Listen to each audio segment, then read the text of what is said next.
Kia ora. It's Politics from Canterbury coming at you straight out of Ilam. We've spent no expense spared for the coloured paper showing our Canterbury colours. We're joined from Wellington by Clint Smith, a bit of a political pundit.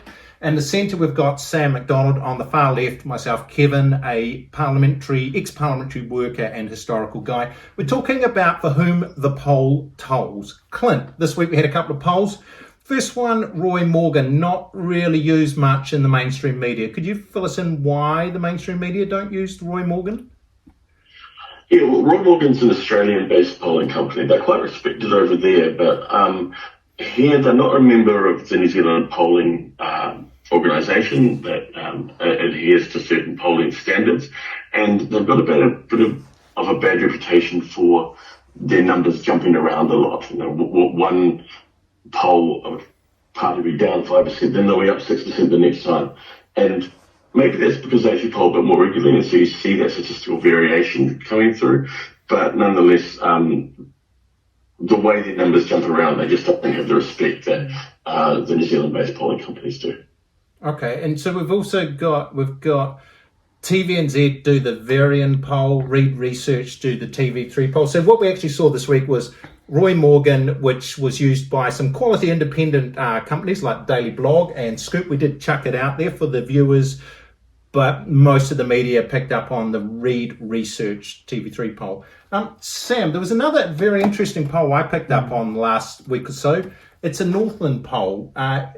What does that little mini poll do? Yeah, well, I guess there's probably two things. I think firstly, whenever I look at a poll, it's more around the trend or the sentiment that's picked up around it, and you can't take it at face value on that point in time. So you've constantly got to look at what that long-term sentiment is and the way in which trajectories are moving. But I think you're right, in terms of the Northland poll, well, it certainly looks like Grant McCallum, the national candidate, has it in the bag, but there's a lot of anti-sentiment from government, which is quite surprising given the significant investment that has gone into Northland. So again, it's a point in time, but even things like name awareness, which has come through in this, is quite significant for new candidates. On the plus side for Willow-Jean Prime, because Willow-Jean Prime is the Labour MP, she got a good list rating. She's at number 9, I believe, so might be out of the electorate, but still be in Parliament. One other important thing about this poll is I'd seen some commentary saying, this is Jonesy's time. Shane Jones from New Zealand First, he was maybe going to take it for New Zealand First. Where did he come in on the poll? Was it about 5, or was it 6%? Yeah, 6%, which is quite impressive in a sense, because his name recognition would be really high. So again, you kind of wonder whether there is a real mood out there for that anti-government sentiment, or perhaps a bit of distrust around people like Shane Jones, who have done things in the past with different sort of political parties that may have some consequences. Yeah, my guess with this, and I'd like to jump in with Clint on this, is that Shane Jones goes around door knocking. Let's just assume he's working like a Trojan. He's door knocking all of Northland, but he says, "Hi, I'm Shane Jones from New Zealand First." Now, New Zealand First got 2-3% in the last election, or around 2.6%, I believe. That means probably about 96-97% don't really want to vote for New Zealand First. So he's got a little bit of a problem. How would this work for other MPs? I want to actually talk about Chloe Schwarbrick. How does it work that Chloe Schwarbrick, with about the Greens polling at about 12%, can win an electorate? Yeah, well, I think the thing about Shane Jones is he's known Chloe. She campaigned her guts out. She had a very good electorate to run in as well, but a big machine from the Greens there, a lot of effort, and she outperformed the other two candidates. She was the better candidate of the three in 2020 Auckland Central. Whereas I think Shane Jones, maybe he's not on a few doors. It'd probably be the first time. He's running a number of electorates over the years. He's never won, and New Zealand First sees Northland as sort of their spiritual home base, but they've got two reasonably good candidates in National and Labour up there, and he'll struggle to sort of break through because he's not going to have the machine or the energy that Chloe brought to Auckland Central. Well, the other thing with Northland, there was a party I hadn't heard of, but they're called Democracy New Zealand. I think it might be one of the more towards the freedom end of the spectrum. Again, that's the ex-National MP Matt King, and they were actually below Shane Jones. They were about 3%. So where I just want to go with this brief political discussion is, how many of these fringe movements are getting anywhere? I'd say none. I'd say nothing's happened in Northland other than Nationals taking it back quite clearly. And just because we want to represent a bit of Canterbury, we are an Ilam. Do you think there could be a difference with someone like Raf Manji, who's not, and the reason is he's not necessarily associated with the political party? Is that an advantage for him? I think there's always a real challenge under MMP for someone to pick up a seat not associated with a significant party. I think the other point around, talking about Chloe before Clint was, she had that strong brand that sat in behind the Greens, going against also a national swing, that last election, which after having someone like Nikki Kay there for so long, really would have changed the dynamics of that seat. But I think, again, it's really hard for people to cut through when you don't have that association under an MMP environment. So, look, who knows with a seat like this, but ultimately you've got to have a big machinery behind you, and people ultimately need to know what you stand for.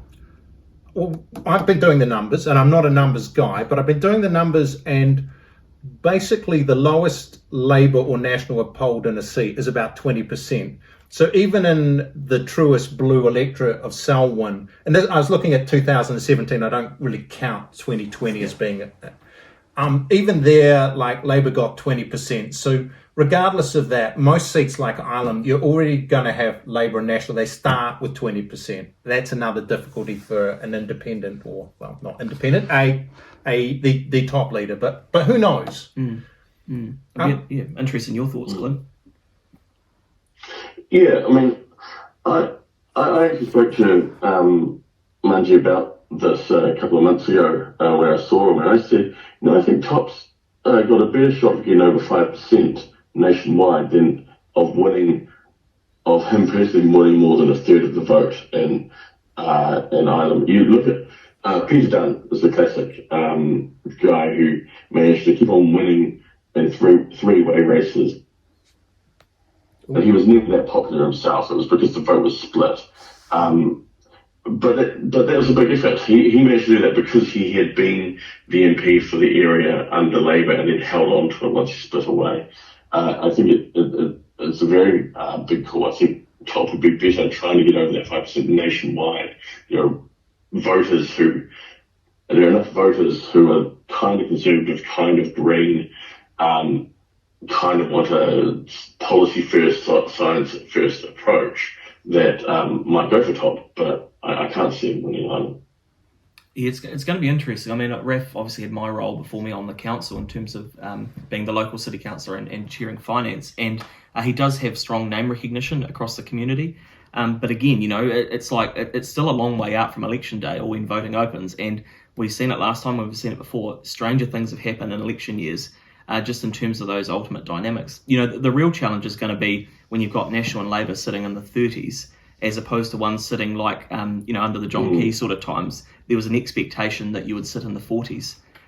So it does change the dynamics of an election, and ultimately just how much of that anti sort of government sentiment is going to be picked up and how that's fed through to different electorates. Right, now we're going to wrap this up because, as always, politics on Canterbury is succinct. If you look that word up, it means we're quite short. Clint, you've said something really interesting, and I'm a bit thick and I never quite get it.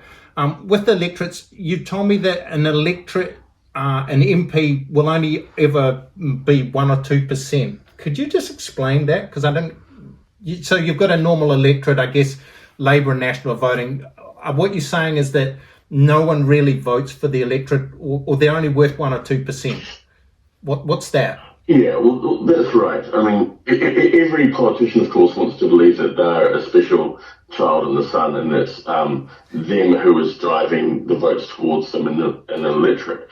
But when you look at the patterns, it's very much that what happens to the party vote happens to the candidate vote, as parties, especially the ratio between Labour and National Party vote, tends to be quite strongly reflected in the number of electorates they win nationwide. I think Matt King's an example of this. Matt King won Northland as a national candidate, and now look at him without the national brand behind him, he's nowhere. And Yeah, and no politician quite wants to believe that they're mainly winning because they're standing as a candidate for their party. But the truth of it is, without that party machine behind you and the recognition and the loyalty, it's very hard for to win votes and win an electorate. I guess Gaurav Sharma proved that when he stood for Momentum, which is the name of a sort of Labour wing in the UK, and no one got it. Look, this has been a very worthy, very intellectual politics from Canterbury. I'd just like to end with something a little bit scurrilous. There was a bit of a fight this week between two, not personal friends, Winston Peters and David Seymour. Does anyone have any idea what that fight is about? I've got a really good idea, and I'm going to chuck it out, but not be too libelous. Anyone else have any idea what the fight between David Seymour and Uncle Winston was about? I think one's at risk of being incredibly irrelevant, and the other one's probably going to get 15%. I thought it was a bit more personal than that. I listened to David Seymour. He actually seemed genuinely angry about Winston Peters about something, and I did a bit of research, and I kind of worked it out. Clint, do you know what David Seymour said? Well, no, I thought it was just over the worry that Winston might go over 5% and then it'd be a three-way government, which would be very hard to run. No, I don't think there's quite that. No, here's my theory. During 2020, where everyone's watching the COVID news for like 45 minutes, and so the sort of good old-fashioned political stoushes that I used to love didn't really make it to air. Well, Winston Peters, under parliamentary privilege, made a number of allegations right towards the end of that particular sitting, and they concerned people that David Seymour knew. I'm not going to say what they are. 22nd of July, Hansard, general debate. David Seymour got up and was so upset that he got booted out, refuting some of these allegations. And it was quite personal. And what I thought was interesting, Winston said, I'm the guy that helped David Seymour with his end-of-life bill. Yes, he did help David Seymour, I'm presuming. But right at the end of 2020, there was a little bit of a parliamentary stoush, and it looked very personal. So all I say is the 22nd of July general debate. So a little bit of worthiness with politics from Canterbury and a little bit of gossip. And thanks very much, Clint. Clint on the right, Sam in the centre, Kevin on the far left.